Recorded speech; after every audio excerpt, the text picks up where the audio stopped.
My husband Mark and I arrived in the evening at the Abbey of Gesthemani. It was a cool fall night in rural Kentucky.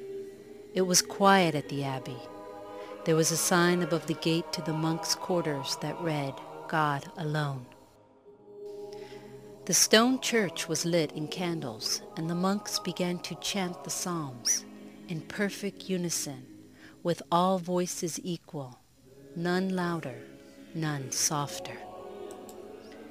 The next day we met Brother Rene.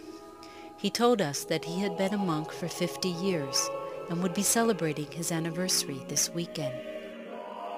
We were impressed that he asked our names and used them in the conversation as we talked. At one point in the conversation, I asked him, "Are you ever lonely?"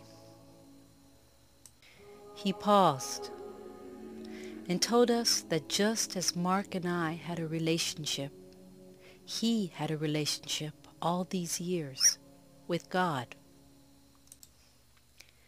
Being at the monastery gave me time to reflect on my life.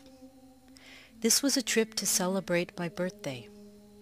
I was now in my 40s, and my 30s had been 10 long years, during which my sister died of breast cancer. My father became an old man. I struggled with severe insomnia and faced many personal disappointments. One evening after prayer, Brother Rene pulled me aside and told me that my question had really touched him, and that I had made him realize that he was never alone.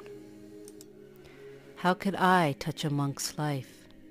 I came here for my spiritual odyssey, to seek insight for me from the monks, and yet it happened that I touched Brother Rene's life.